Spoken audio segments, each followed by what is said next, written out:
it's a blessing enkulu kakhulu. Hallelujah. Okwakho nje, just open up your heart, uvule inhliziyo yakho, uNkulunkulu akusize kulolu suku lwanamhlanje. Hallelujah. Kumnandi ke na before ngidedela umfundisi, kumnandi ukuthi uma uhlangana nabantu empilweni nje ungahambe uba umuntu ohamba mhlambe eba nezikweletu noma namacala nabantu. Hallelujah. Niyangizwa bangcwele. Umfundisi lo njengoba ngithi sazana sibancane kakhulu, sikhula sikwi local church eyodwa. Nami ngangakagana naye wayengakagana. Hallelujah. Kodwa sakhula ndawonye in local church, and namanje futhi sisese close kakhulu ngomusa kaNkulunkulu. Hallelujah. Kumusa kaNkulunkulu lokho. Hallelujah. Ngizothatha nje sithathele lithuba abangcwele, ngicele sime ngenyawo zethu samukele umfundisi eseza ngaphambili to minister the word of God. Umama usehlalele emumva ngenxa kandodakazi. Hallelujah. Kodwa siyambonga uNkulunkulu. Cela sihlanganisene izandla zethu. Let us welcome. Zincane lezo sandla, ukikize mawukwazi ukikisa egameni likaJesu. Hallelujah. Ow. Oh, Jesus. Hallelujah. Shall we pray? Father, we thank you. Akekho uNkulunkulu njengawe. Akekho uNkulunkulu ofana nawe. Oh Lord, we bless your name. This is the day that you have made. Usuku lolo lwenzile ukuba sijabule sithokoze ngalo. Size Nkosi ukuzokubonga. We have come to give gratitude and thanksgiving unto you. We thank you, Lord, in Jesus' name. Amen. Ake sishayele uNkulunkulu izandla enkulu.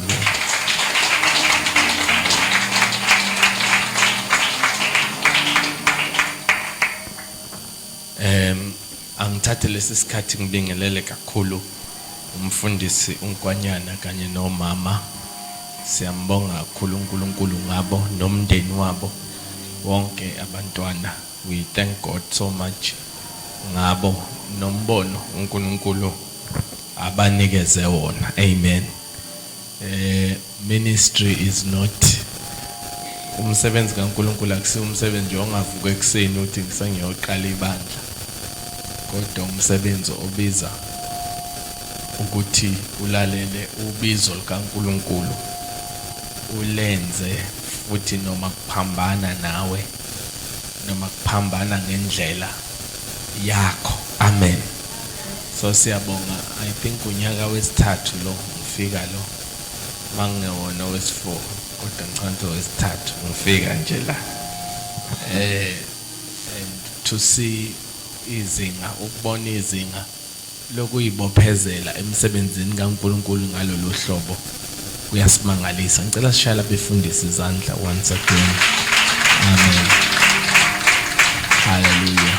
Sibingelele bonke obaba abakhona, omama, abafowethu nodadewethu ngegama likaJesu. Amen. Yizo aphuna nje kafushane bengizama ukuthola isikhathi la engizosima la, ngagcina sengibuza ukuthi i-hour, kodwa ke ngizozama ukwenza noma 40 minutes. I-hour late ngiyabona ukuthi ngiyakhala nge-hour. Amen. Praise the Lord. God, the Chiefs ne Pirates abantu bayihlalela i-hour ne-hour about 2. Kodwa izima uthi i-hour ngathi ushidende. Amen. Ukusuka nje la usuka la uyeGoli ngebhanoyi lingakapheli i-hour usuwehlile. Amen. Ngibingelela nomngamo othandekayo ohlangene nami ngokushada nangu lapha ngemuva. Amen. isiwu 16 iminyaka mina ngisafuna nokubala manje ngiyoze ngisho into wrong kodwa isiwu 16 iminyaka sashada amen lokho siyibambile lokho wevuka yabo sakhula kuthiwa noma kwehlila noma kwenyuka nayo ibambe lapho kuyahlela kuyanyuka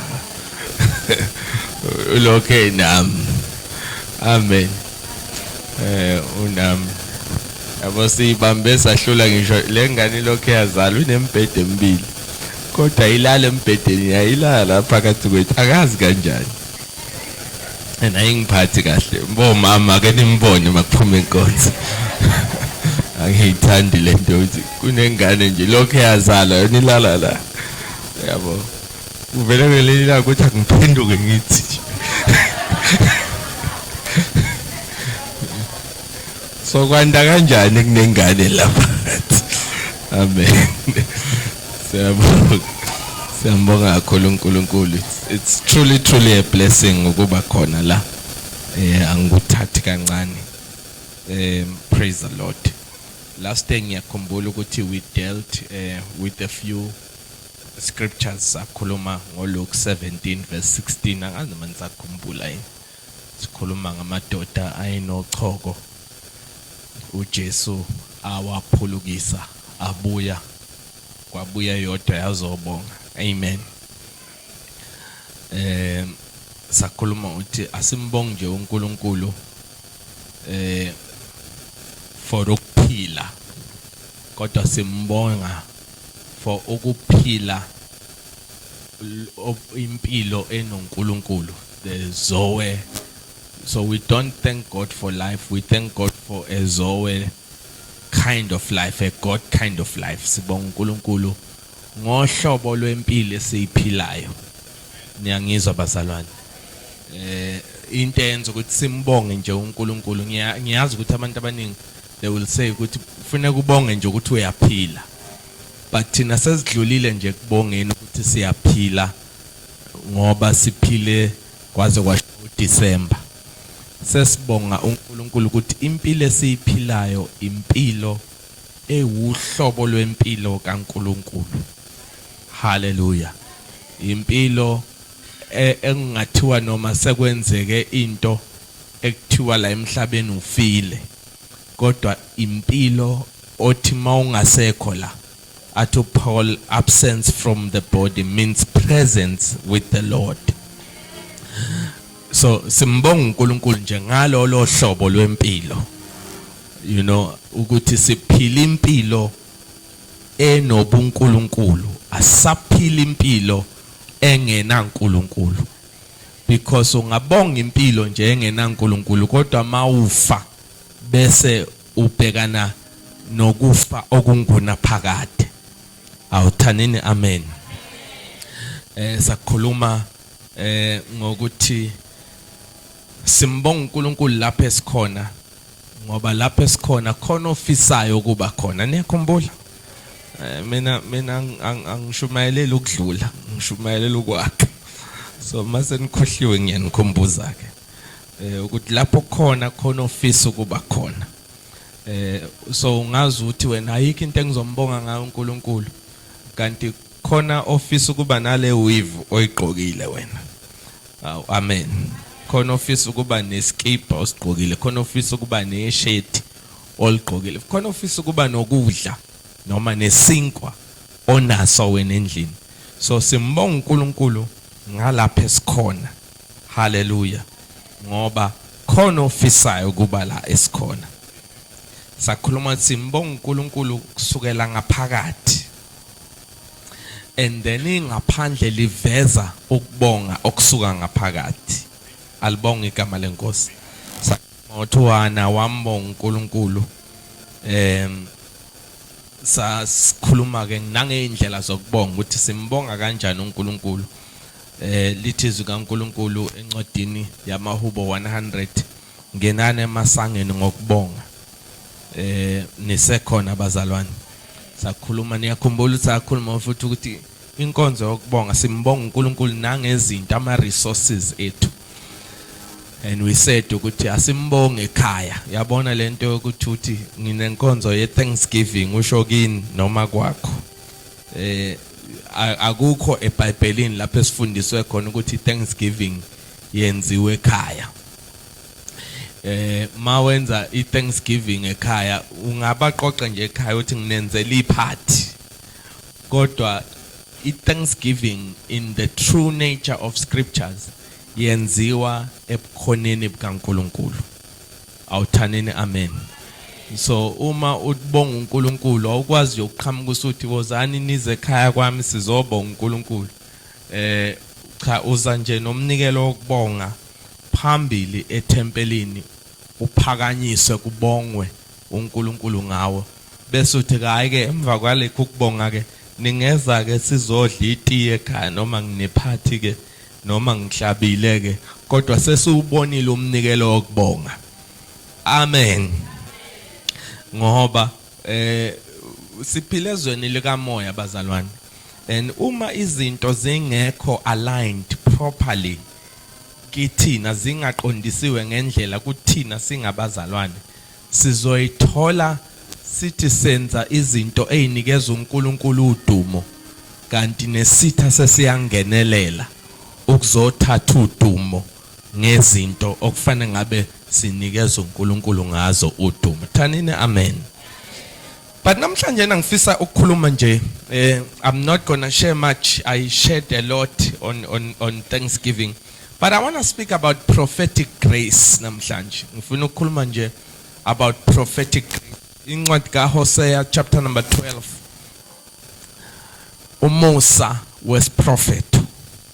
uMusa was prophet. Ngivumeleni bathandikayo. Hosea chapter number 12 verse number 13. Aningifundele shayani ngapha. Angigqoke kahle namhlanje futhi ngiyajabula ukuthi nishaya amateki. Last year nase nikhipha amaqhox niwabeke lapha. Ngiyakhumbula phela. Ongifundele. Hallelujah. Ufundeka kanje bazalwane. uJehova wakhuphula uIsrayeli eGibhithe ngomprofeti wagcinwa ngomprofeti. Amen. uJehova wakhuphula uIsrayeli eGibhithe ngomprofeti futhi wagcinwa ngomprofeti. Elesingisi the Lord used a prophet to bring Israel up from Egypt, and by a prophet he cared for him. Ngifisa ukuthi understand namhlanje softly brother softly. Noma ungayibamba nje soyibamba ekugcineni yabo. Ngifisa ukuthi understand ukuthi there is something called prophetic grace. Kunento ekuthiwa uMusa was prophet. Uyibambe nje. Soyibamba ekugcineni ya. Kunento ekuthiwa uMusa was prophet. Somebody say uMusa was prophet. Now, ngifisa ukuthi uhambe kanye nami because we must khuluma about prophetic grace. Sikhuluma ngoMusa ongahlali yonke indawo. But uMusa uNkulunkulu awunikeze abantu abathize. Uma ufunda iBhayibheli encwadini yabaseFesu lithi wabenza abanye baba abapostoli, abanye baba abaprofeti, abanye baba abavangeli, abanye baba abafundisi, abanye baba abelusi. Ngamanye amagama kunabantu abenziwe uNkulunkulu ukuthi babe izinto noma babe ingxenye ethize emzimbeni kaKristu othola ukuthi noma abanye bekufisa kodwa awuzenzi ngokufisa kwakho. Ngeke ufise ukuba umfundisi bese uvuka uthi sengumfundisi. Kodwa uba umfundisi ngenxa ukuthi uNkulunkulu ekuhlungile noma ekuseparatele intando yakhe. Uma uNkulunkulu esenze lokho ke ukunikeza umusa. Umusa, what I call umusa, is an anointing. Ukunikeza umusa noma ukunikeza into ezoba umhlahlandlela kubantu ozobahola. Ngamanye amagama, uma nila namhlanje nePentecostal Holiness Church kunomuntu uNkulunkulu amiyekisa imicabango yakhe nezinhlelo zakhe, wamtshela ukuthi ngifisa ukuthi ufike kule ndawo where no one was thinking of the church. Nawe mhlawumbe ubungafika wenze ibhizinisi elizochuma, kodwa wathi uNkulunkulu ngizobeka umcabango wami kuwe ukuthi kungakafiki umuntu wena ucabange ukuqala ibandla, ukuze bonke abazoza besizakale emseni engiunikeze wena. Ngamanye amagama funeke siqonde ukuthi these people are not ordinary people. Akusiba abantu abajwayelekile nje, ngoba abantu abangalindi ukuthi kuze kube khona mhlawumbe oyedwa othi ngizokusupporta, kodwa abantu abathi mabezwe izwi likaNkulunkulu lithi yenza ukuthi, bethi ngilindele ukulenza noma kungekho umuntu ozongilandela, ngoba izwi lakho ilona elingaphezulu kwayo yonke into engaba khona emhlabeni. Now ke labo bantu ke baphethe into engiyibiza ngokuthi umusa. They carry grace, bathwele umusa. Now ngifisa ukubambe lokhu ukuthi ke uma sikhuluma ngalabo bantu, laba bantu they are actually people of rank. Abantu bezinga elithize. Oh Jesus. Abantu abangafika kuthiwa kule ndawo kudume ngokuthi akusetshezwa, ngoba kunedimoni longasebenzi. Hey, khuluma nami bazalwane. Ngamanye amagama, lento kuthiwa nje akusetshezwe endaweni akusiyo nje into ekuvele izenzakalele, kodwa kuba umoya ofika ungene ube uchunge uze wakhele. Uthola ukuthi endaweni ethize kuthiwa kunobugebengu.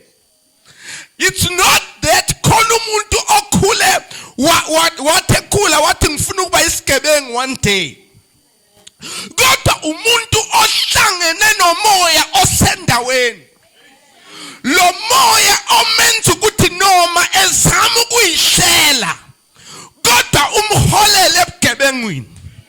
Now ke uma ke kunalowo moya uNkulunkulu akathembile iforum.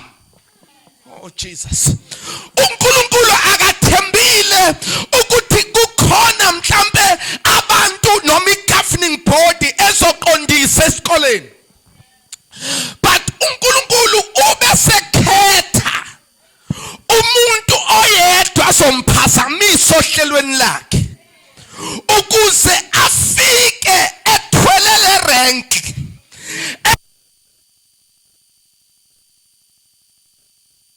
Imoya le ethi siyabusa mase kufike yena iyaqala leyo moya izwi ukuthi khona umuntu wezinga elithize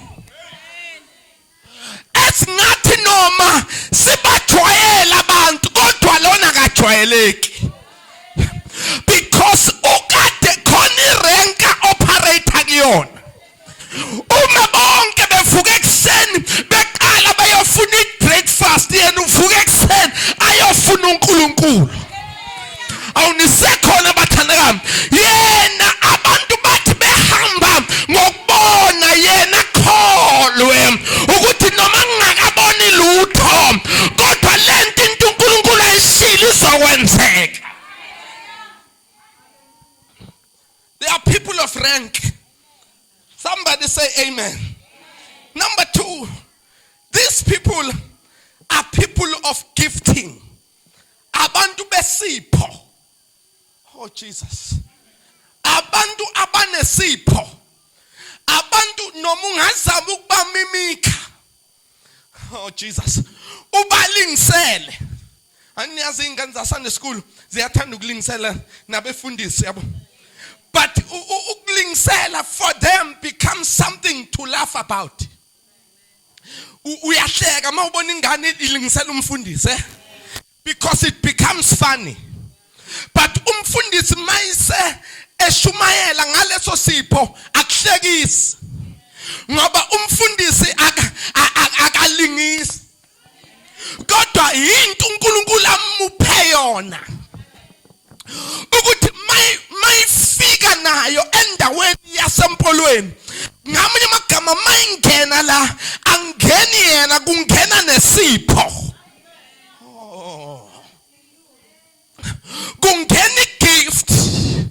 Oh Jesus. Okay, let me say this. Now people think we are just preachers. We are just preachers. No, we carry a preaching mantle, but there is a gift within us. Kunesipho esenza ukuthi umuntu obesecabanga ukuyibulala makahlala ngaphansi kwalesi sipho acabange kahle a rewind aphume enkonzweni ethi angeke ngisakwazi ukuyibulala ngoba kunomuntu obephethe bazalwana kanoma nengizwa khona abantu abagifted khona abantu othi ngiyabona mina khona abantu ohlangana nabo ngomona yabo khona umona tshela umakhe khona umona nje yabo khona nje umona okhona othola ukuthi nje wazalwa nawo yabo unomona nje awubesakwazi ngisho ukubona isipho ngenxa yomona Inangizwa bathandeka kodwa mina ngithi mawuhlangana nabantu abagifted ungena umona bakwenza ukuthi uma usuke eduze kwabo uzwe sengathi khona into enamathele kuwe yilento eyenza ukuthi uma uyihambela ngeenyawo nje uvela ulift umuntu ushiswa ilanga akulift akufake emotweni uvela uzomunye umoya akhuluma nami uze ukuthi ayisengathi ngangehla manje ngoba sekupholile la emotweni yabo and then mawehla uthola ukuthi lo muntu akeze ukufaka nje emotweni kuphela kodwa uzorabha isipho sakhe kuwe uthi mawuphuma ade usuyibona ukuthi hayi vele ngiyofa ngihamba ngeenyawo kodwa uphuma usu inspired uphuma usunogqozi lokuthi uze uthi ngifisa mase ngimngaka ngibe njengaloya awenziwa imoto wenziwa isipho wenziwa isipho esikuyena esikuphushela ukuthi uvela ubone ukuthi angikwazi ukuthi ngingafa ngingathephanga kuleya dimension because there is a gifting. Abantu abanesipho bazalwane abantu abanesipho abadingi nokuba nemali lithi iBhayibheli isipho sabo siyobavulela indlela siyobenzela iroom bese behlale namakhosi abahlali namakhosi ngenxa yokuthi bane connection kodwa isipho sikubo sivula indawo enciphile indawo encane siyenza ibe enkulu it's a gift. Number 3, these people carry an anointing. Somebody say an anointing. Yes, good. Ngisazochaza ugcobo bazalwane ugcobo ngifuna sil understand ukuthi ugcobo bazalwane uNkulunkulu mayilehlisa ugcobo likaNkulunkulu alihlale emoyeni lihlala kubantu awutshela makhelwane ukuze nizozwana ukuthi ugcobo lihlala kubantu ugcobo lihlala kubantu kodwa malihlala kubantu akusile labantu akusilela lo ehleli kuyona lihleli kuye kodwa oh Jesus I don't know how to say this let me say this. I'm anointed. Ngasho last year. I'm very much anointed. And ngoba ngixotshiwe nje, I've prayed for people. Ngabona benzela imanga. uNkulunkulu ebenzela imanga. Ngifike Queenstown ngo2020 ngoFebruary 2020. Mangishumayela eQueenstown. Ngiqede ukushumayela, I was preaching there for 2 days. Nakho sekuthiwa abantu abahlala ngazi nga50. Itende engangishumayela kulona laligcwele phezulu kwafika amaphoyisa. Because of the gift and the rank and the anointing, kwafika amaphoyisa ephuma eTavern ekade yo dismantlisha abantu begcwele eTavern ngene iCovid. Basa abantu abase Tavern bathi nisixosha kanjani thina begcwele kanjena etendeni. Athi amaphoyisa likuplela etende balikhomba. Angena eseyizishoshovu. Angena kune prophetic grace phezu kwempilo yami. Kunogcobo kune ranking. But mabengena ngathi ngicela nifunele naba bomthetho ihlalo. Bengezile ukuzohlala. Kwasuka ama-ushers bahlala ngemuva. Ngashumayela ngathi mangiqeda ukushumayela. Ngathi ngicela before nishe nikuzele la ngoba ngiyanibona ukuthi anizele inkonzo. Ngicela ukuzonithandazela. Bafika bonke bashawula ini baguqa. And I prayed for them and there was a deliverance. Now the anointing ugcobo oluphula amajoka lususa izisindo. Bambe la magama. Ugcobo luphula amajoka lususa izisindo. Lwasebenza amaphoyisa.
Ukuthi noma ungakayitholi response ethi usuyasebenza kodwa ngenxa ukuthi sekwenzeke into engakazi yenzeke for the past 20 years, you can start right there and thank God. Let me tell you, to cut the long story short, lo mama ade ngifakela a big seed just 3 days ago. Ucela i-account yami wangifakela imali eningi.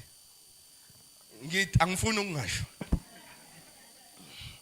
eningi yabo wangifakela wathi imali nje yokubonga yabo kobe sihleli isikokela bengizonikhombisa iSMS ilokhihlo yabo wathi imali yokubonga ubonga ini ubonga ukuthi I came and I prayed for her. Now usethola promotion ngaphezulu kwepromotion bamnike a mention kwi-company yakhe ayisebenzelayo. She had been applying niyazojela banikezwa izinto ezihlukahlukene. But she did not even get that benefit for years until that anointing worked. Now we are not separated the whole prison. Number 2, she's got a mention ahlala kuyona. Now that anointing worked for her. But that anointing that gave that person a promotion did not work for me for the past 15 years. Aningizwanga. Nginogcobo olunika abantu ama promotion. Kodwa 15 years mina linginiki ingane. Aningizwanga. For 15 years liyabanika ama promotion, libanika imoto. Kodwa mina ngicela nje the list. Ukuthi ngicela umntwana alunginiki. And God said to me, ingoba mangigcoba ngigcobelanga wena. Ngigcobele ngithume kubo. So uma ufuna ingane, nawe hamba othola ogcotshelwe wena. Aningizwa. Now I've been a pastor for the longest time and I'm anointed, but ngicabanga ukuthi lolu ugcobo luzonika mina izinto. Kanti uthi uNkulunkulu i-order yami ithi nawe thola ogcotshiwe ukuthi akhulume phezu kwempilo yakho ukuze izinto zakho izoba right. So you need to understand ukuthi when you see a man like this one, this man carries rank, this man carries a gifting, this man carries an anointing. Amen. And lolu gobo ugotshelwe khona izinto angayithandazela yena angayitholi ngalolu gobo kodwa thandazele wena uyithole.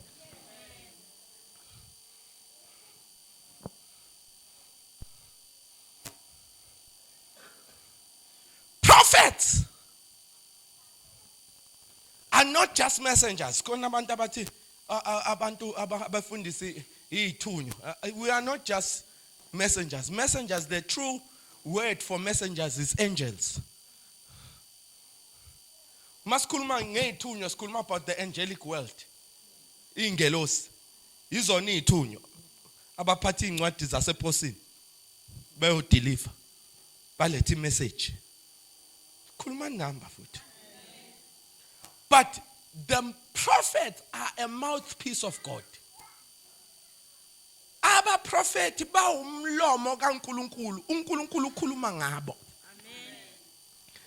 Ingakho incwadi kaAmos lithi akenzi lutho uNkulunkulu engambulanga engcekwini zakhe abaprofeti. So uma uNkulunkulu ezokwenza, oh Jesus, kumela mbule encekwini yakhe umprofeti. Uma kuzoba nebandla la, kwadingeka ukuthi uNkulunkulu ambule kumprofeti. Ubungacabanga wena ukuthi uyasilenda ngaba right for ibandla. Kodwa uNkulunkulu wakuziba. Aningizwa? Ngoba uthi uNkulunkulu noma ungacabanga it's a good thought to you, but mase ngifuna ukwenza, there must be a prophet. I know I'm teaching something that is not really taught. But ngifuna ubambe lento. Ukuthi they carry kunomusa about 12. Ingakho it's possible to be in a room like this. Ube nabantu aba great. Kodwa banga understand ukuthi noma si great sonke. Mase sifika la khona umuntu ophethe umusa. Ongadingi kuba great. Okay, ake sibuke uMose. uMose angithi niyamazi. uMose ngesikhathi uNkulunkulu embiza wamnikani. Khulumani bathandeka. Manje nakhuluma ukuthi niyangabaza. Wamnika induku wathi uyapi nale nduku? Kufara. Mayiphuma kufara wayishiya lapha. Wahamba naye ngithi. Wathi kiwa mase bephuma kufara. Awu, baphuma eGibhithe baya eGibhithe. Jesus. Baya eKenani. Mayifika olwandle olubomvu wenze njani? Kahle nokugijima. Wayiphakamisa. wayiphakamisa bajawu ukuyishaya. Wayiphakamisa kwavuleka ulwandle. Abantu bahamba emhlabathini womleyo. Ngenxa ukuthi yonke into uNkulunkulu ubeyenza ngoMoses kodwa uMoses ephethe induku. But uMoses mayisefa kuvuka bani? uJoshua. uJoshua wayiphethe. Khuluma nami. Wayiphethe uJoshua. Wayiphethe uJoshua. Why ngaphethe? It's easy as wayiphethe something noma ngaphethe lutho. Wayiphethe. Why ngaphethe lutho? Kodwa do you know ukuthi uJoshua wayekade imember kaMoses? Kodwa mase thatha over uJoshua akaphethe induku. So masibeka umuntu ophethe induku uMose ngapha, sibeka uJoshua ngapha ongaphethe lutho, ubani onamandla? Khuluma nami. Uba unamandla. Uba nje ongathi untswempu la sikhuluma ilanguage. Uba no blind. Ilo ongaphethe lutho. Because lona uncike endukwini, mayizokwenza into uphatha induku. Lona omunye akaphethe lutho. Kodwa lo ongaphethe lutho ube yimember yalo ophethe induku for almost 40 years. Kusho ukuthi noma uJoshua ube powerful. Kodwa ngoba uNkulunkulu bengakamvusi, bekudingeka ukuthi aseve nokuba powerful kwakhe ngaphansi kwaMose. As long as uMose esekhona, uJoshua ubengenamandla yethe namandla. Until uMoses wasuswa, wayisethu uNkulunkulu kweJoshua, now usuyokhuluma uthi lencwadi yomthetho ingasuka olimini lwakho. Uthi wozindla ngayo imini nobusuku. Uthi bese uqaphela ukwenza kahle konke okulotshwe kuyona. Ngamanye amagama uJoshua mayisebona iJordan akafunanga nduku, kodwa wakhuluma amazwi wanyathela iJordan lavuleka. Awunisekhona bathandana. But I'm trying to tell you ukuthi powerful doesn't mean anything to God when there is a prophet he has raised. Niyamazi Elijah. Niyamazi no Elisha ngithi. Elijah ngithi niyazi ukuthi wenza imangaliso zu-16. Elisha wenza zu-32. Ese-32 senzeke sefile semathamba amhlophe. Meaning ukuthi Elisha ngokomthetho wayinamandla kuno Eliya. Kodwa uNkulunkulu wavusa uEliya kuqala. Wayesethi amandla akho ngeke avele mawungakakwazi ukuyithoba ngaphansi kwaEliya. Ngoba khona abantu namhlanje akufuneke beqala bethi cooperate to the anointing. uNkulunkulu ababeke ngaphansi kwalo ukuze bebone ukwenza kaNkulunkulu okukhulu in the near future, because they were submissive to the anointing. Okay, let me give you this bese siyavala. The anointing you respect is the anointing you attract. Ugcobo oluhloniphayo ugcobo olukusebenzelayo. Awutshala makhanda ugcobo oluhloniphayo ugcobo olukusebenzelayo. Lusebenza noma ungathandi. Yabona nje sonke la. Siyamhlonipha amaphosa sonke. Anginendaba noma ungakhulumani ekhoneni lakho. Mayingangena la ungaba, "How Mr. President? How Mr. President?"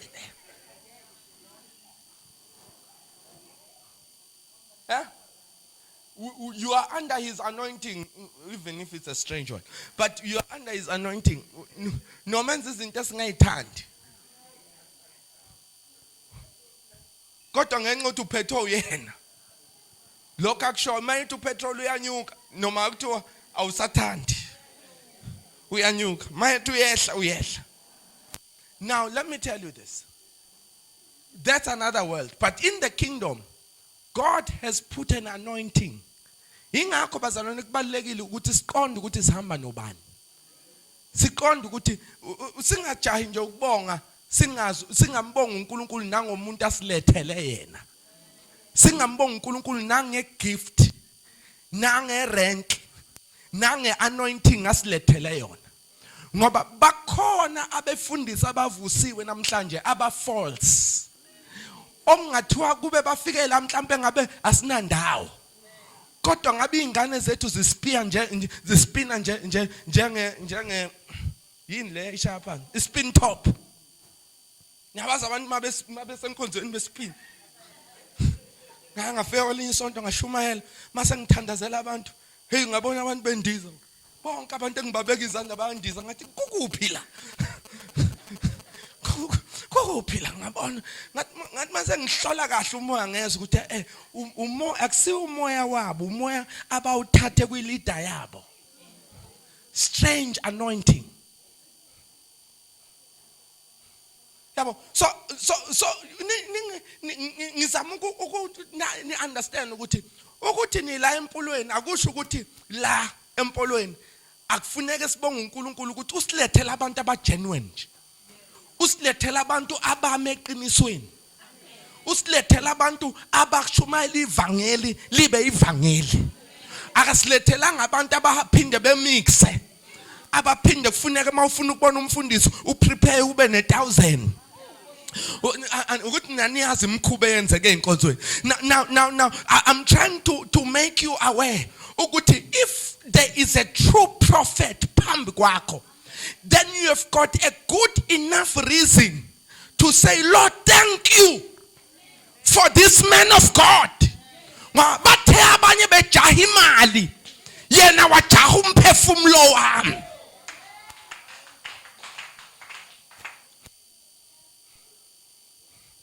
Praise the Lord. It's a reason to thank God.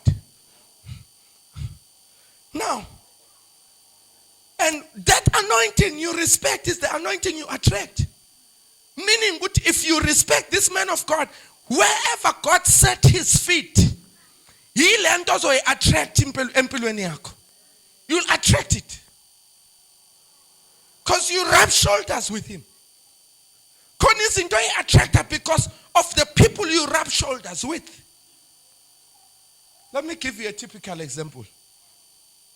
For the longest time, mina nguswenka nje kuyaziwa. Ningami futhi nomona nguswenka nje. Kuyaziwa nje uthi. Futhi nengane yami ngifuzile, ingane yami nje ayizwani nokugqoka into ebhedayo iyakhala. Ivele ibuke esibukweni, mawuqeda ukuyigqokisa ibuke esibukweni, mayibona ukuthi lento isiphosiso ikhale. Mayigqokisa icathulo iyakhomba, shoes. Ikhomba ukuthi ufuna ukugqoka ziphi icathulo. Now ngiwuswenka nginjalo. This week nje ngivela khona iproject engibhizi ngavela ngafikelwa nje ukuthi ngifuna uhlobo oluthize lamashethi. Ngihamba ngawathenga futhi. Ngasigqoka ngifikela ngigqokele nje ishethi. Now mase ngifika la sengiya understand ukuthi cha lento lena yokufuna leli shethi kahle ayisuki kimi. Isuke ekuthenini ngazana nomuntu vele ogqoka kanje. Yeah, and I was not aware until he invited me. And then something in me says ngifuna leli shethi. Ngiyayibuza ukuthi kusukela nini ngifuna la mashethi futhi ngine reason yokuthi hayi awukusebenza nje mangiyosebenza ngizogqoka la. But sengiyabona ukuthi it's the anointing. I'm trying to tell you that you end up walking in the parts of the anointing you respect. Ugobo oluhlonipha luba umhlahlandlela. Ungayithola usukabanga kwakho 10 room. Kanti ungaphansi kogobo lo 10 room. Awukhuluma nami masalwana.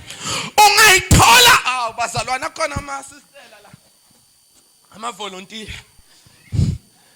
abaseRoma abathi mina nje ngigcinela inkosi ngeke ngishade.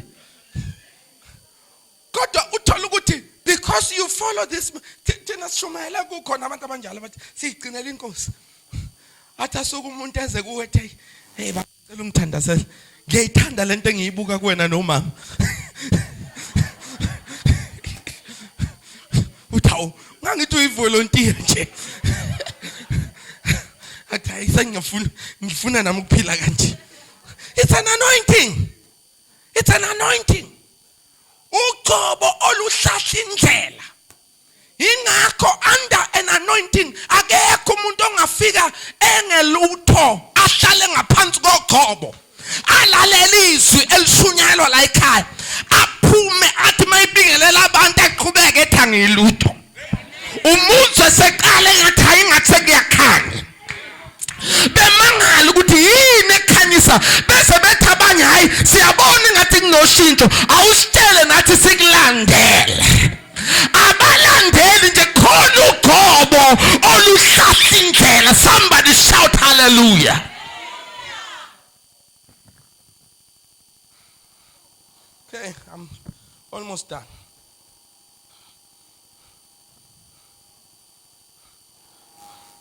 The anointing you value is the anointing that adds value to your life. Uqobo olazisayo liyakwazisa. Uqobo olwazisayo liyakwazisa. Uqobo olwazisayo liyakwazisa. Jesus. I went to ngahamba kunenye family. I was preaching many years ago. Yazi umfundisi kwanye. Beshumayela ema university kudala. Singakasazi nesingisi sibhidilisha. Ngoba uNkulunkulu mayesekubizile uthi kuyolunga ngendlela ndoda. Usathi I greet you. I greet you in the name.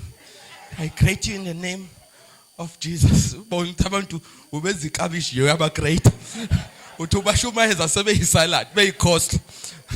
But uNkulunkulu wathi angibuki ilanguage ngibuka uthi you follow the call. So ngashumayela university not aware who I'm preaching to. Shumayela kuma students.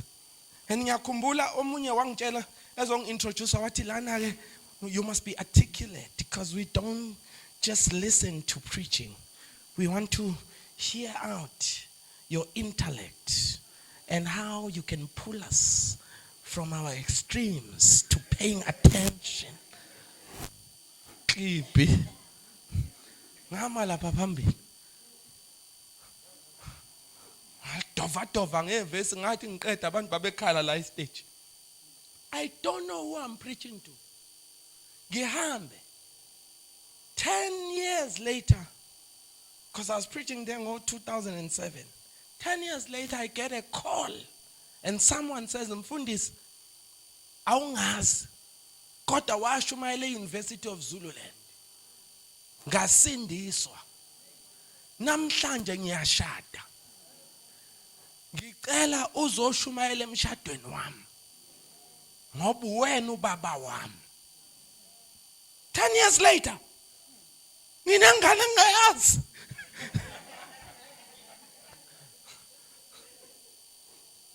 Ngathi okay, wathi ngathi ushada wathi ngishade eGoli. Wathi ngiyama logistics, wangibhukhela iflight ngafly mangifika lapha. Akusiyo nje umshado nje. Umshado makhe nomshado. Hayi lokuthiwa akulona ijele. Umshado. Umuntu o-MC utshatha ugodo. Now you can understand. And sifly naye sehla naye ngingazi nokuthi mangithi ngiyafika lapha ngifika iViano. Ilindile ngithi ngiyongena kuthiwa it's a black Viano. Mangithi ngiyangena ngiyahlala kuthiwa yasilinde kancane nangu no MCS. Haw nangu no Tshatu God. Ade sibonane ebhanoyini nami ngikhalela ukuthi hayi. Sasihlangana la kwiViano. Sifike lapha ngishumayela. Abe uMC ngishumayela. Mangiqeda fly back. Fly back sibuye. And then these guys are calling me and are saying to me, Mfundisi, we want to come to Durban. Ngathi mina okay, asinalo imandla, we want to come to Durban. So ngathi kuzokwenzeka kanjani? Basisuka empangeni. But sizo driver noma twice a month sizolalela izwi. Basuka. The They drove from Mpangeni, driving, coming to Durban. Mabefika eThekwini, they are serving there. They get there, they serve. And then as time went on, just last week, the Lord says to me, I must go and pray in their house because ushonelo babu wabo uma wakhona ushonelo babu wakhe. So nga driver ngaya eGoli ngafika khona ngathandaza nabo ngabuya same day. So after the funeral something says I must go to emzini wabo ngiyobathandazela. Mangifika lapha ngifika ngithi ngizobathandazela sekungo 7 ebusuku. Batshela ngizofika ngo7. Masifika sithi sisahlala nje ubaba khona singakathandaza abuza ukuthi nizolala laphi. Ngithi mina ngizodrive. Uyabuza ngithi ngizodrive ngibuyele eThekwini. Athi awebusuku kanje ngithi yes. Athi ayingeke. Bafuna ihotela around. Bethi hayi nali ihotela siyalithola. Hey umama akaphekanga ke la. Sicela ukuthi sisale senidla idina khona. Ngizothandaza ngakasho nokuthi abantwana benkosi. Khulunywa ngento engayizele la. Bethi hayi asiphumeni ngoba ukuze nithole idina kusheshe. Hawu nakho siphuma singathandazana. Singena emotweni. Siyalandelana sifika lapha hayi nali idina is served kudliwa kuthi maqeda kuthona zikhi besithathele impahla bayosibeka. Mabe sibeka hayi hey mfundisi useshawa uthatha mfundisi yazi kodwa ngenza into wrong ngoba benizothandaza kodwa hayi ngoba ningenile nje ngoba ningenile sesiphilile hawa ke nilale la hawu sathi masilala lapha eBonn Hotel kunamanzi ngapha ngaphesheya kuno Jesus. Yeah. Now abantu abalazisayo ugcobo no gcobo liyabazisa lubazisa kanjani mabene crisis angibali ukuthi konje eGoli kukude kangakanani ngibona ngendlela ngihlehlisa yonke into ngoba ugcobo lukumina luyabazisa abantu abalwazisayo. Ilente yenza uJesu asuke athi ngisaya kuLazarus efile encwadi washiya revival. Because uMartha noMaria babe mazisa uJesu. So masebene crisis uJesu kumele abasize.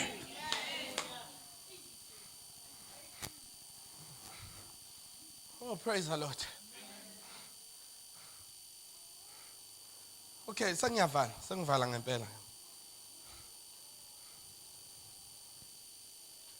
So sasikhulumile ngokuthi ugcobo alifiki lihlala emoyeni. Ugcobo lihlala kwi-container. Amanje lamanzi la ivalue yawo amanzi onke ayafana ngithi. But ivalue yalamanzi ilento le. It's the container. Ingakho mawufika esitolo uthi ngifuna ipump noma uthi ngifuna i-Cool noma uthi ngifuna i-valve noma uthi ngifuna ibonakho i-container ehleli ngawo ukuthi amanzi is not enough but uyazi ukuthi maphe ahambisana nawe.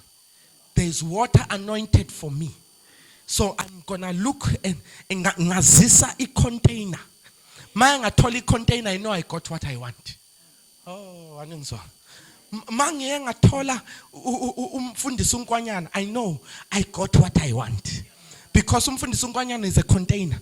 Kodwa ngaphakathi kwakhe there is a content engithi mangiphume esontweni ngiphume ngenele. Hayi lento ukuthi niphume esontweni nisacabanga ngiyokhonza kwenye indawo. Engathi angakaneli mangaphuma nje ngithole Satan buya lapho khona.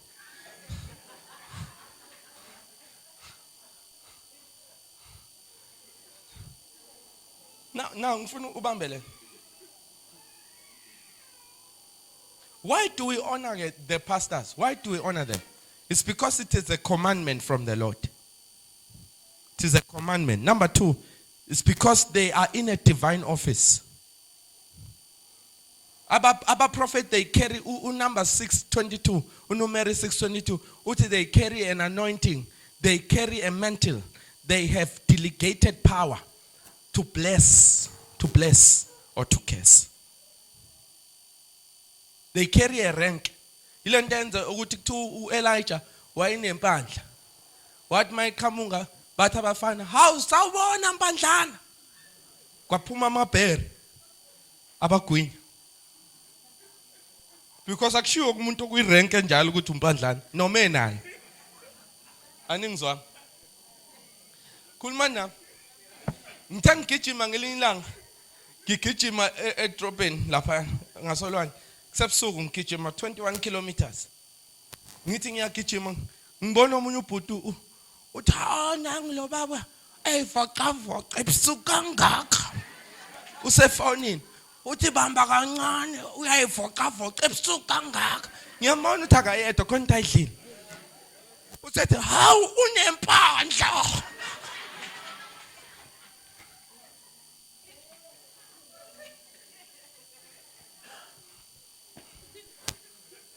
Now, because I know my rank,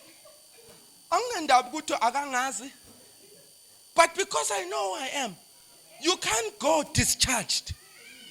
Because we rank ngihamba kuyo akushiwo ukuthi impandlana kimi. Noma nginayo. But akukho wrong ngithi inkosi thumela amabhere manje. Ngathi ngidlula ethi kanti unempandla ngambona ethi oh back pants. Not in the name of Jesus. Now, I wanna close it here. So we thank God because of such people. They are a gift from God. They carry an anointing. Now, ngifuna ukuvala la you can come. Sesiqedile. Ngifuna ukuvala ngokuthi ke lithi iBhayibheli ke these prophets laba abantu engikhuluma ngabo lithi uNkulunkulu ngesikhathi uIsrael esebugqileni eseGibhithe for 430 years uNkulunkulu akasehlelanga ngenyawo wathi ngizonikhipha noma uNkulunkulu enamandla ukusehlela ezobakhipha kodwa simbona ebonakala kuMose uthi Mose ngizwile ukukhala kabantwana bami uthi ngibonile ukukhathazeka kwabo uthi ngehlile ukuzobakhipha now usethi hamba wena uye eGibhithe mayifika uMose eGibhithe ufika basebugqileni ufika uphosa induku uFaro uthi nathi sinabo abantu abenza imlingo abakwazi ukuphosa induku bese lithi iBhayibheli leka Mose yayigwinya zonke. I came to declare kuleli bandla ukuthi khona induku uSathane ade imisile ku 2023 ukuthi inyoka sizogwinya wena kodwa uNkulunkulu wavusa uMoses wavusa umuntu ophethe induku enamandla okugwinya zonke inyoka eyihlelela ukugwinya wena ingakho izolo bekuthiwa sifunyukile ogibeni lomquphi nogibe lwaphuliwe belingeke laphula ugibe engekho umuntu uNkulunkulu amnikeze a prophetic grace ukuthi uma efika eGibhithe yonke iprogram yakhona izoma awunisekhona bathandana uma efika eGibhithe no Faro namandla oda kuphuma umuntu la mase kufika uMoses kuzofuneka surrender ethi phumani hambani ningikhulekele endleleni. Hallelujah. Oh Jesus, I'm closing. Now uma bephuma lithi iBhayibheli lapho sifunde khona by a prophet. Somebody say by a prophet. Non-prophet. God took Israel. There's a little alisho ukuthi out, little up. Little up from Egypt, which tells us that Egypt was down there, and God said, I'm not going down there, but I'm going down there through a prophet. prophet. When the prophet gets to Egypt, I'm already in Egypt. When he gets you out of Egypt, it's not out but it's up. We ask now, every second day, God, after such an anointing, by a prophet, he took you up from Egypt.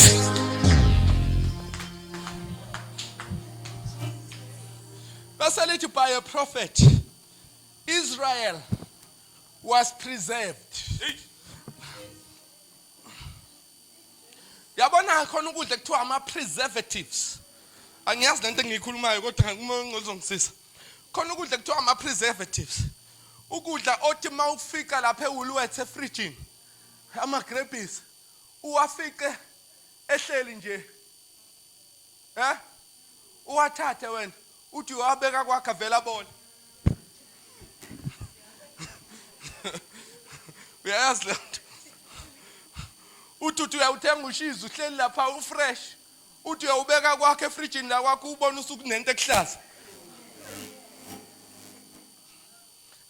Meaning ukuthi it's not the fridge that preserves the food.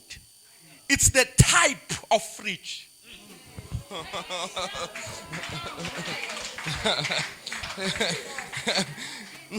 Ngamanye amagama, it's not every prophet that you can come in contact to. Akusiyana wonke umprofeti ongahlangana naye ube preserved.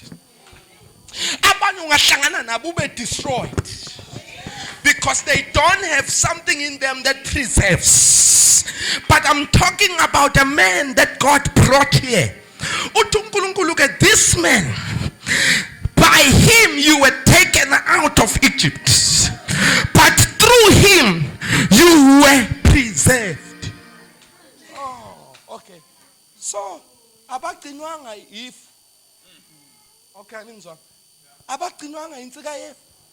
Nensika yomlilo. Angithi nasazi kanjani? iBhayibheli alisho njalo.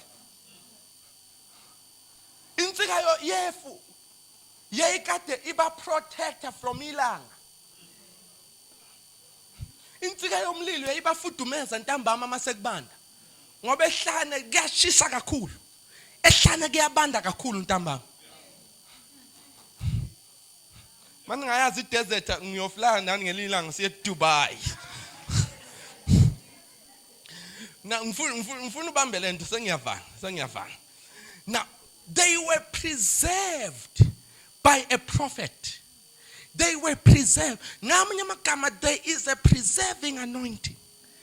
There is an anointing that mawufika la kwi Thanksgiving. Funeka ubonga uNkulunkulu ukuthi inkosi ngibonga ukuthi kunezwe lishunyayela unyaka wonke. Elenze ukuthi ngingangcwatshwa namhlanje. Ngoba kuba ngilithola ngalelizwi ngaba ngibanga nakho ukukholwa. And kuba ngikholwanga ngabe ngafa. Khona abantu ababulawa amazwi abo.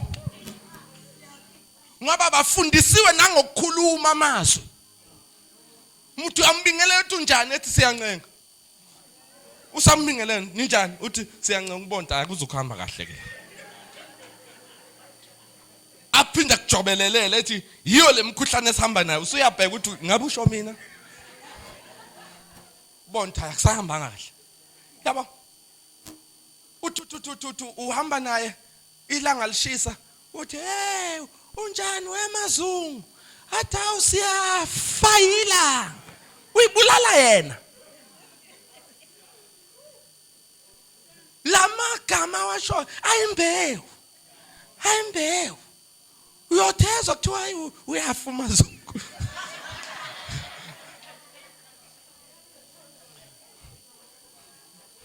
Safa imvula.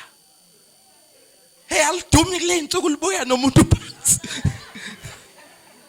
Ubona akafundisiwe. You are not preserved. As a result, uzobulawa nawumkhuhlane oyidlulelayo. Because wena njalo makwafika umkhuhlane nje usuyafa wena. Usuyafa wena. Usuyafa wena. Amagama kusiyo nje into. Amagama aenza izinto engekho zibe khona. Uthi uJesu niyothi suka mntabu uphosa kolwandle kwenzeke. Now a prophetic grace teaches you what to say and what not to say. Wafika omunye umntana oyisecretary kimi lapha esontweni wathi egula wathi ayimfundisi ngiyagula. Ngangimqasha nje ukuthi abe usecretary kodwa engakhonzi nathi.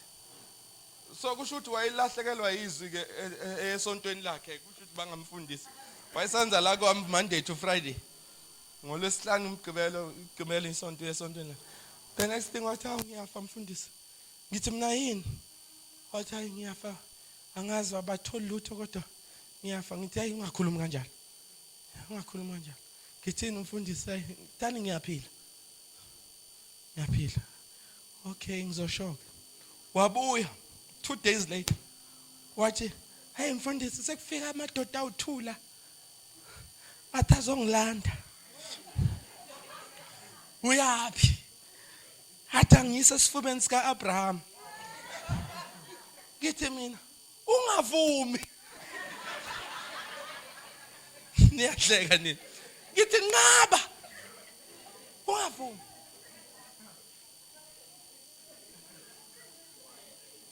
Kuyanqatshwa. Kuyanqatshwa. Kuyanqatshwa, kuyanqatshwa.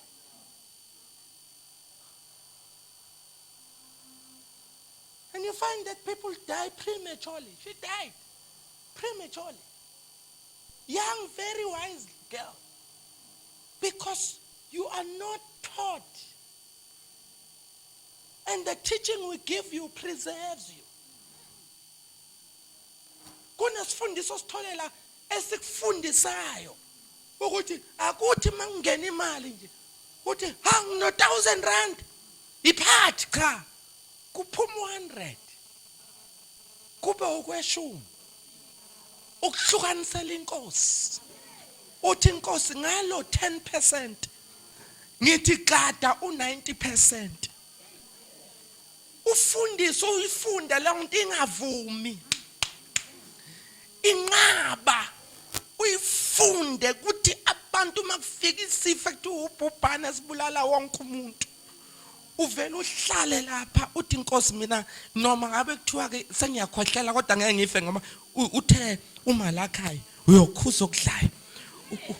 Uvela uhlale kunento ekuthiwa i-tithers right. Ningizwana.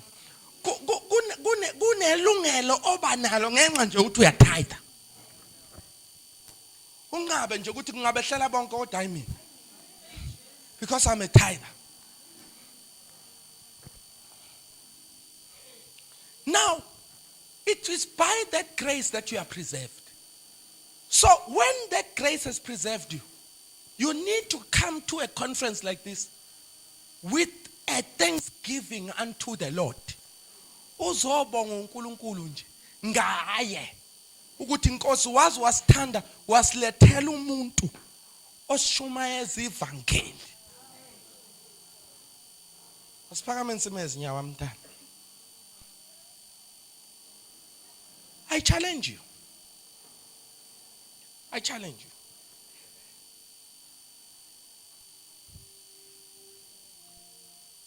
Let's go right. Are we live? Yeah, we can close. Uzangenela. Ngifuna ukunichallenge. I want to challenge you. Siyabonga emakhaya. Amen. Sale kahle bangane emakhaya. Sesikhuluma nabala manje. Now, let me tell you this. There's an anointing that preserves you. There's an anointing that God has released to preserve you. Laba masakhuluma ngokweshumi nje, usakhuluma ngo-entry level. Mawusahlula ngokweshumi nje, kusafuneka uphume la uyoyincweba. Uthi uzwile, uyincwebe wena. Phenduka manje.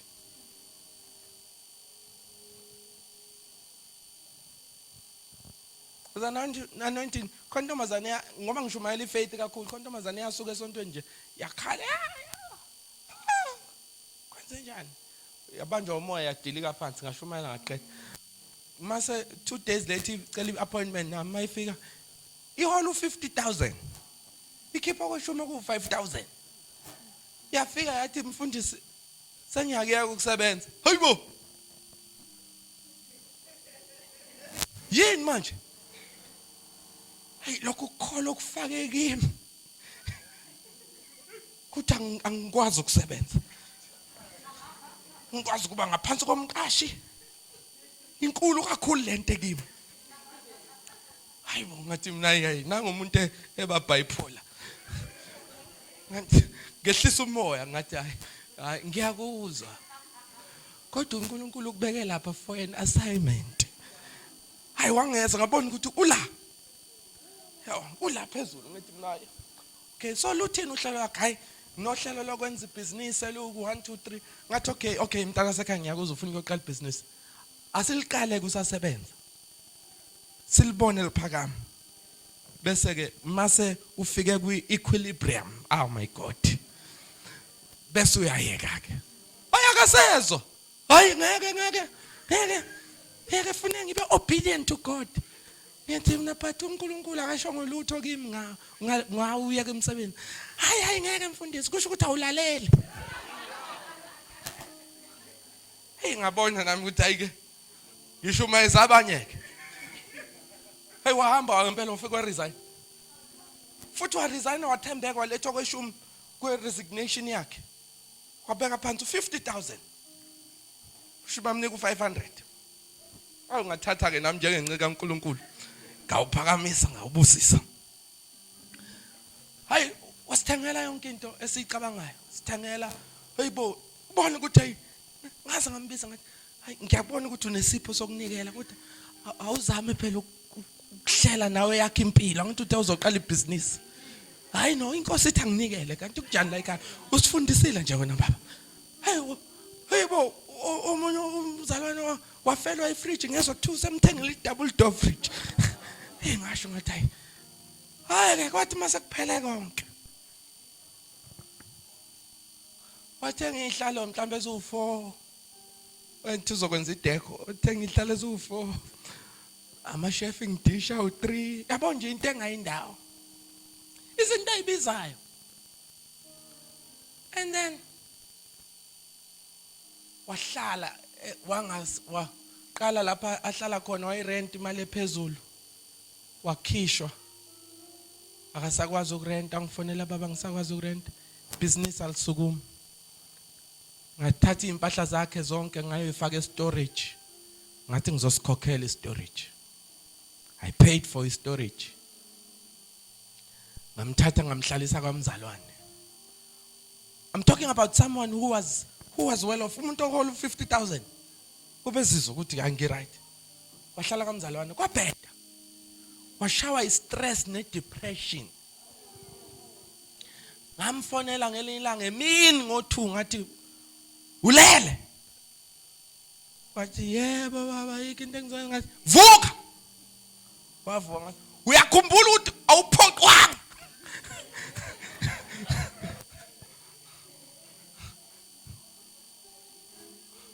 sakusela ukuthi ngithi ngakutshela ngathi awuphoqwanga yithi yebo ngathi vuka hlala phansi usuhleli wathi yebo ngathi ngiyathandaza manje ngikhathele wena lokhu umahlalela ngikuthumela emsebenzini uyavuma wathi yebo baba ngathi noma ikuphi ke lapho kuzothiwa sebenza khona hamba wathi okay ngathandaza ngathi baba njengamanje ngiyathandaza ngivula umnyango womsebenzi mangiqeda ukuthandaza ngathi uyawamkela wathi yebo baba I receive ngathi okay mayiqeda lapho wathola i-call 2 days later wathi seMpumalanga akanayo nginemali yebhanoyi akanalutho ngambhukela wafly eMpumalanga wafika wenza i-interview kwathi hayi sizokunika u3 months internship yini what is it i-probation ka 3 months wahlala lapha for 3 months bamholela 10,000 usuka ku50,000 hola 10,000 holela 10,000 for 3 months ngase ngiyamtshela ngathi mina kulo 10,000 abazokholela wona oqala u10,000 wonke ulethela wathi okay bamhlalisa endlini fully furnished wathatha nangempela wathi first fruit wayiletha ngamthandazela. 3 months later ba extended to 6 months. 6 months whole 10,000. Kulo 6 months she's a giver and ngiyabona ugive ukuthi akahlelekile. Ngizama ukumhlela ke. Ngizama ukumhlela. Kulo 6 months wathi mfundisi zonke lezi zinto ezise storage bona uthi wenze njani. Ithi inkosi anginikele ngazo. Oh ngathi okay ke. At least usuno 10,000 otholayo. Thatha ama chefing dish, thatha yonke into engiyithatha ngayiletha la. Yabo wanginika i-dining table ka 25,000. Yabo nami nganikela ngayidlulisa. Nganoma sengena umoya wakhe. Ngahlala na for 3 months ngathi hayi no, it's not my style. Iyabiza impela nganikela ngayo. Now, this is what I want to tell you.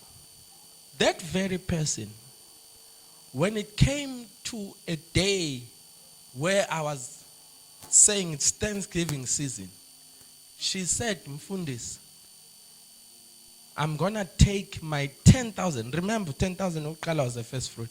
What to 10,000 was bili. December, ngifuna ukubonga uNkulunkulu ngawe. Because I was on the verge of dying. When she brought that 10,000, I said, Nkosi, akekho umuntu ongenza kanje kuwena. Ebonga wena ngami. Ungamenzeli okuhle. Mayikade ukwenza leyo nto. The following year, she got promoted and she started getting paid to 25,000, jumping from 10,000 to 25,000. To make the long story short, every year, lo ntombazane, makuyi pastor's appreciation, unginikeza 10,000. Kulo nyaka ke, uthe mayiqeda ukunginika 10,000, bambiza kwathiwa you are overdue for a promotion. Imali yakho we have not raised it for the longest time. Bamnyusela manje ngoba ku November. Appreciation yam was on the first week of November. Bamnyusela kwathiwa usuzohola 55,000. Ngephasika she drove driver once a month from Mpumalanga eBethal to our church. Ngephasika she drove ngamthandazela engasena ngisho imoto ngamthandazela ese blacklisted. Kwashintsha yonke leyo report wahamba wayothola a new Tigo Pro Pro 8, that big one. And she comes to church. Because it's a grace that preserves people. I'm trying to tell you, you can go out of your way to honor God for it. And I've been saying it over and over again. Amounts mean nothing. They mean nothing.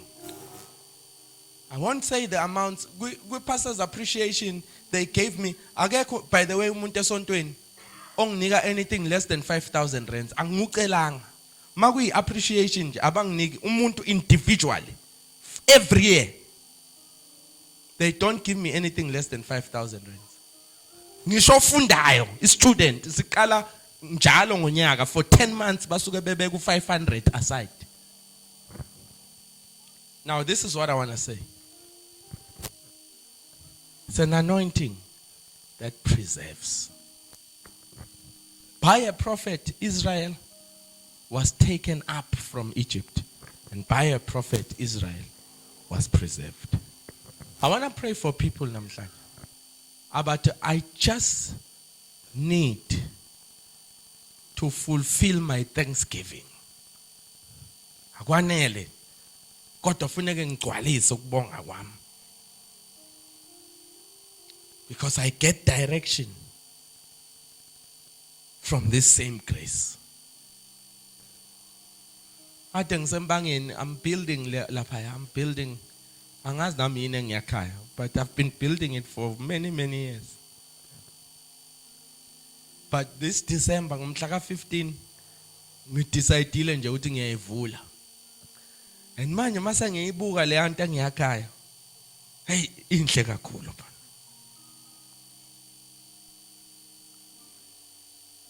But let me tell you, in the 4 years ngakha, it was not easy. In the 4 years of building that thing, I almost wanted to give up. But there is an anointing that spoke over my life. And all the time, I used to be encouraged. I'm gonna build one brick at a time, one slab at a time. But I'm building. In Shaka 15, I invited Lo Baba to come and pray a prayer that's gonna give birth to many other apartments. When I walk into that thing, I think to myself, I spent money for 4 years in this project. But now, when I look at that project, I'm thinking, had it not been for this anointing, I wouldn't be where I'm standing waiting for returns. The anointing you respect, the anointing you honor, is the anointing that will preserve you. Namhlanje I wanna challenge you. Ukuthi ngoba ulana ungaqedi le conference ungenayo imbewu yokubonga nje. Yokuzobonga uNkulunkulu about this man and woman of God. Imbewu. It doesn't have to be 10,000. It doesn't have to be 50,000. But at the level you are at, you can put something aside to say, I individually will come and thank God. Ukuthi anginakhandlela kwami engilikhanyisayo. Anginathawula, anginamafutha. Nginezwi engilifundiswe ile nceka kaNkulunkulu. And I'm thankful to God for that. Ngibonga uNkulunkulu ukuthi namhlanje ngiyaphila ngenxa yezwi kuphela. Kunabantu namhlanje sebeyizigqila zemithi einkonzweni. Bayizigqila bayimkhovu yabefundisi einkonzweni. Mkhovu. Abanye bafa uqatha every weekend khona inkonzo ngcwatshwa abazalwane bakhona every weekend. Because they are sacrificed every weekend. Should be thankful to God for this anointing that preserved you. It's a preserving grace. Mawukhona ngicela uphakamisa isandla sakho uthi ngiyaphenduka, I will fulfill the word of God. Phakamisa isandla sakho uthi ngifuna nje ukubonga uNkulunkulu. I'm not going to call you to the front.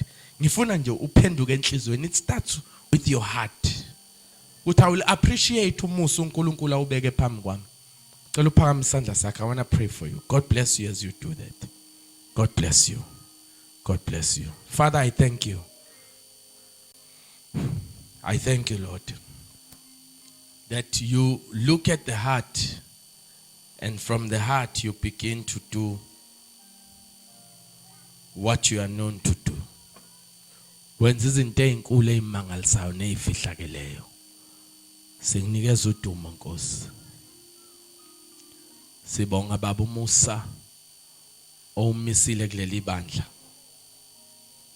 Sibonga baba uthi ngalo musa abantwana bakho they still gonna get promoted. Abanazindlu nezakhiwe engaqediwe zizoqedwa. Abasemsebenzini bazothola ama promotion. Eminyango izovuleka. Gama lika Jesu. Ngicela sonke size in response to God's word with the seed nje sizonikela ngisho abe kuthi uphethe mopha umnikelo. Let's come and give. Let's all come. Mawungayiphethe imali lethi ibuku noma macici noma icathulo something. Mina manginikelwa ngina excuse yonganikeli ngakhipha ngisho ishade and give. Let's stand and come. Let's all come. Asizenzo.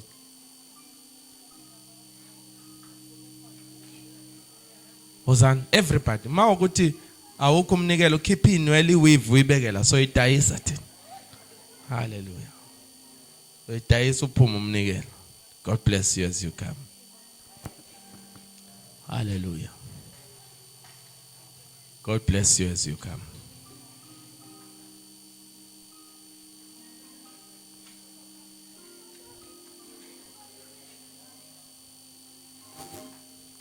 In 2010, I was preaching a cinema, and I said, you have got no reason not to give. There is a young man who came the following Sunday, epete utamatis. He was carrying tomato. Wafika wawushiya phambili. And I asked ukuthi okabani lo tamatis ola phambili. Bamkhomba wayegqoke okhakhi from head to toe. I prayed for that man. Uskumani igama lakhe. He had no food. Namhlanje he has a master's. We are praying grace. Let the grace of our Lord Jesus begin to cause room in our lives. We pray an anointing. Uqobolusha. Umusa isibusiso. Egameni kaJesu. Amen. Ashayela uNkulunkulu izandla. God bless.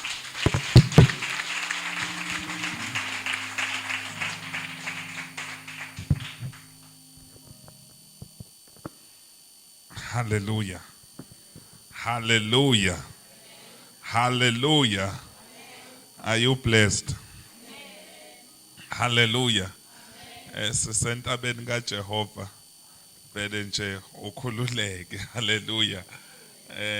Isikhathi lesonkulunkulu okumele simnikeze sona. Akhulume lokho afuna ukukhuluma einhlizweni zethu nasendlebeni zethu. Hallelujah. Siyambonga kakhulu uNkulunkulu. Mfundisi, siyabonga kakhulu. God bless you. Ngicela simshayele izandla kakhulu.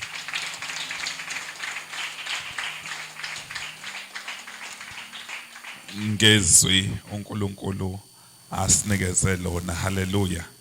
Limbewu uthi uJesu into ebaleke kakhulu ukuthi ayikhulumayo uJesu uthi ilona lo ozwa amazwi ami awenze yakufaniswa nendoda ehlakaniphile eyakha indlu yayo edwaleni kwafika ifungufungu nezimoya ayiwanga leyo ndlu. That house remained standing ngoba umuntu othola amazwi bese yawenza. Hallelujah. Siyabonga kakhulu bangcwele.